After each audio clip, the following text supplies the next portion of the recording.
आखिरी लाइन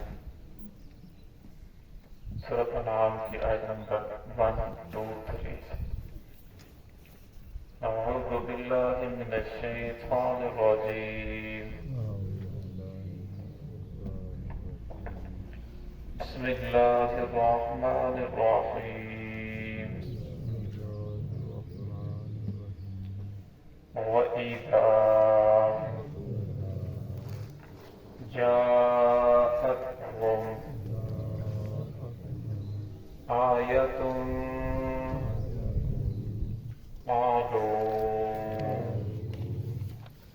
लन नु'मिना हत्ता नु'ता मिस्ल मा ऊतिया रसूलुल्लाह अल्लाहु अअलमु हैसु यजअलु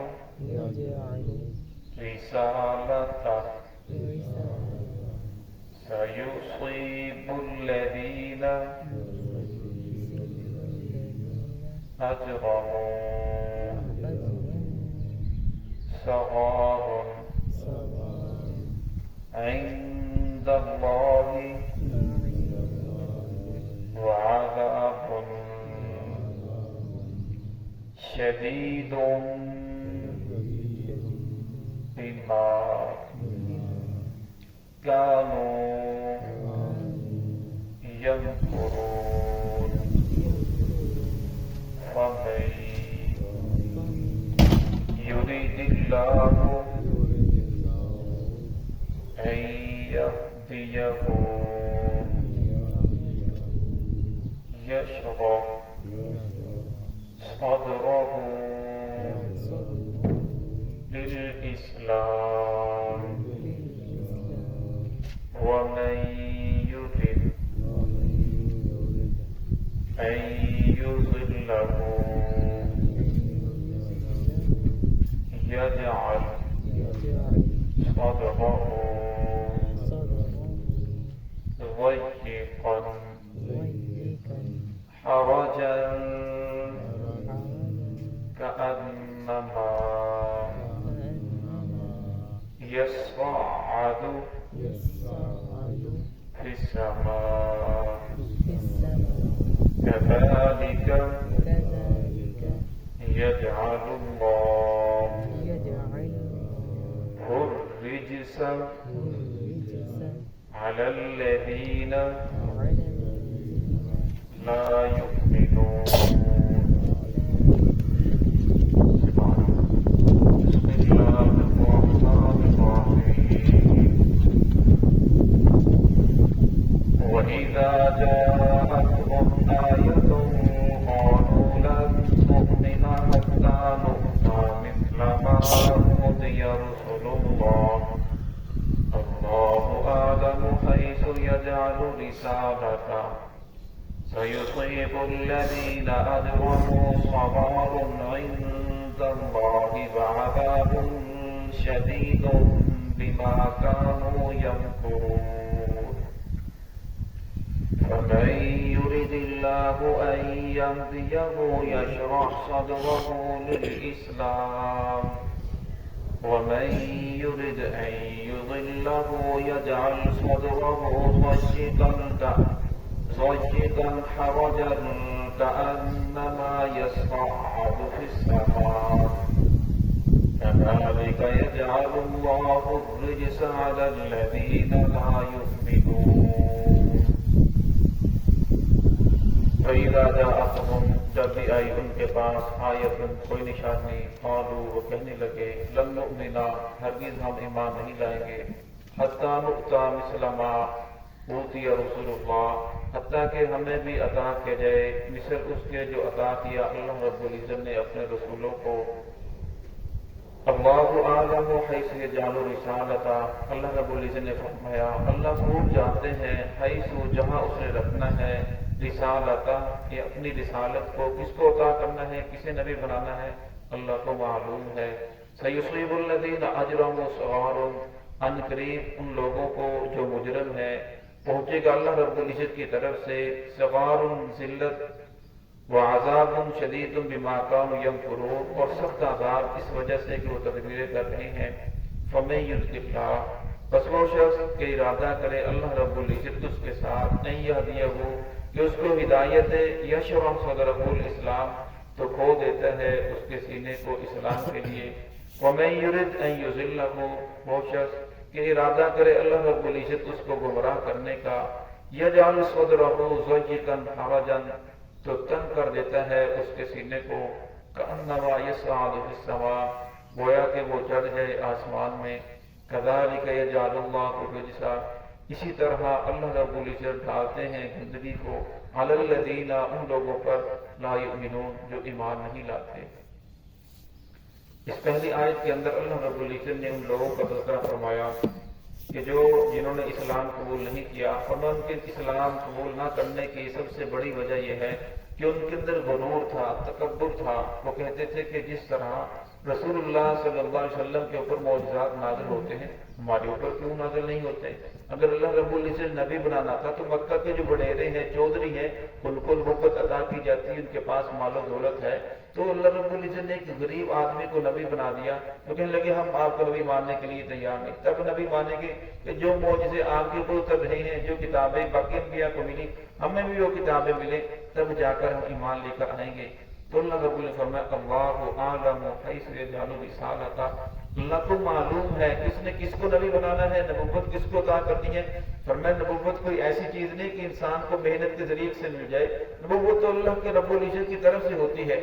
अल्लाह रब्बुल इज्जत करोड़ों में से जिसको चाहते हैं अपने बंदों में से उसको नबूवत अता फरमा देते हैं। फरमाया इंसान अपनी मेहनत से वली तो बन सकता है, कुतुब बन सकता है, गौस बन सकता है, अब्दाल बन सकता है, लेकिन नबी नहीं बन सकता। नबी अल्लाह रब्बुल इज्जत की तरफ से है, अल्लाह रब्बुल इज्जत जिसे चाहते हैं नबी बना देते हैं। तो मुहम्मदुर रसूलुल्लाह सल्लल्लाहु अलैहि वसल्लम सबसे आखिरी नबी है। अब आपके बाद कोई नबी नहीं आएगा। जो नबूवत का दावा करे वो झूठा है। तो इस तरह झूठे नबूवत के दावेदारों में से एक मिर्जा गुलाम अहमद कादियानी भी है, और उसका बेटा लिखता है सीरत महदी के ऊपर एक किताब लिखता है, जिसके अंदर अपने बाप के बारे में लिखता है कि मेरे बाप के अंदर ऐसे ऐसे कमालात थे, उसने मेहनत करते करते अल्लाह रब्बुल इज्जत के जरिए से मोहम्मद रसूलुल्लाह सल्लल्लाहु अलैहि वसल्लम बन गए। वो एक जाता लिखता है कि अगर कोई इंसान चाहे कि वो कोई आला दर्जा नबूवत का चाहे, और मैं वो मेहनत करते करते अल्लाह को राजी कर ले, अल्लाह रब्बुल इज्जत नाउज़ बिल्लाह उसे मोहम्मद रसूलुल्लाह सल्लल्लाहु अलैहि वसल्लम बना देते हैं। और फिर फरमाया अगर कोई और मेहनत करे तो मोहम्मद रसूलुल्लाह सल्लल्लाहु अलैहि वसल्लम के दर्जे से ही बढ़ जाता है। नाउज़ बिल्लाह, ऐसी कोई बात नहीं है। नबूवत ये अल्लाह रब्बुल की तरफ से है, अल्लाह रब्बुल अपने बंदों में से जिसे चाहते हैं अता फरमाते हैं। मिर्जा गुलाम अहमद कादियानी अपने बारे में कहता था कि अल्लाह रब्बुल इज्जत ने मोहम्मद रसूलुल्लाह सल्लल्लाहु अलैहि वसल्लम को 3000 मौजज़े अता फरमाए, और अल्लाह रब्बुल इज्जत ने मुझे 10 लाख मौजज़े अता फरमाए। फिर वो कभी कहता कि मैं मुस्तकिल नबी नहीं हूँ, बल्कि मैं तो जिल्ली बलूजी नबी हूँ, यानी रसूलुल्लाह सल्लल्लाहु अलैहि वसल्लम का साया हूँ, जिल हूँ। और फरमाया जो साया है वो दावा करता है कि मुझे 10 लाख मुझे अता फरमाए, और जो असल है जिसके बारे में कहता है मोहम्मद रसूल सल्लल्लाहु अलैहि वसल्लम असल है, तो उनके बारे में कहता है कि 3000 मुझे। तो जिस तरह देखते जिस तरह के लोग होते उनको उस तरह गुमराह करने की कोशिश करते। किसी कहते कि ये नबी है, अगर वो कहता है कि आखिरी नबी तो मोहम्मद रसूलुल्लाह सल्लल्लाहु अलैहि वसल्लम है, फिर वो कहते हैं हम भी मानते हैं आखिरी नबी वही है, हम भी कलमा पढ़ते हैं, लेकिन कहते हैं कि जो मिर्जा गुलाम अहमद कादियानी था वो जिल्ली बलूजी नबी था, उसका जिल है, रसूलुल्लाह सल्लल्लाहु अलैहि वसल्लम की रूह इनके अंदर आकर मुंतकिल हो गई। तो मैं इस तरह लोगों को गुमराह करने की कोशिश करते हैं। तो आप सल्लल्लाहु अलैहि वसल्लम ने फरमाया कि मैं आखिरी नबी हूँ, मेरे बाद कोई नबी नहीं है, जो भी नबूवत का दावा करे वो झूठा है। तो आपने फरमाया था मेरे बाद 30 जो है वो झूठे दावादार नबूवत का दावा करेंगे। तो बहुत सारे लोगों ने नबूवत का दावा किया, उनमें से एक ये भी है आजकल जिसके बहुत सारे लोग पैरोकार हैं, उसकी पैरवी करने वाले हैं, जिसको नबी मानते हैं। तो अल्लाह रब्बुल यहाँ फरमाया कि ये नबूवत ये अल्लाह रब्बुल की तरफ से है। आलम, अल्लाह खूब जानते हैं कि इसको उसने नबूवत अता करनी है। सयुसीबुल्लज़ीना अजरमू, फरमाया जो मुजरम लोग हैं जो बात मानने के लिए तैयार नहीं है, फरमाया अल्लाह रब्बुल इज्जत उन्हें ज़लील करते हैं, फिर सख्त अज़ाब उन्हें पहुंचता है। और देख ली जो इंसान को तकलीफ तो दांत के अंदर दर्द हो जाए तो वो बर्दाश्त नहीं होती, कान के अंदर दर्द हो जाए तो वो इंसान से बर्दाश्त नहीं होता, तो अल्लाह रब्बुल इज्जत की अज़ाब इंसान कैसे बर्दाश्त करेगा। और फिर सिर्फ अज़ाब ही नहीं بلکہ انہیں ذلیل بھی کیا جائے گا، میدان محشر میں بھی ذلیل کیا جائے گا، تمام کے تمام لوگوں کے سامنے وہ ذلیل بھی ہوں گے۔ کیوں؟ بما کانوا یمکرون، اس وجہ سے کوئی دنیا کے اندر تدبیریں کرتے رہے۔ فمن یرد اللہ، فرمایا وہ شخص کہ اللہ رب العزت ارادہ کرے جس آدمی کو ہدایت دینے کا، اس کے سینے کو اسلام کے لیے کھول دیتے ہیں۔ اللہ رب العزت زبردستی کسی کو ہدایت نہیں دیتے۔ دوسری جگہ اللہ شاہ فرمایا وَيَهْدِي إِلَيْهِ مَن يُنِيبُ، جو اللہ رب کی طرف رجوع کرتا ہے، جس کا اسلام کی طرف میلان ہوتا ہے، اللہ رب العزت اس کے سینے کو اسلام کے لیے کھول دیتے ہیں۔ تو صحابہ نے پوچھا یا رسول اللہ اسلام کے لیے سینہ کھولنے سے کیا مراد ہے؟ فرمایا اللہ رب العزت اس کے دل کے اندر نور ڈال دیتے ہیں جس کی وجہ سے اس کا سینہ اسلام کے لیے کھل جاتا ہے۔ فرمایا یا رسول اللہ کیا اس کی کوئی نشانی بھی ہے؟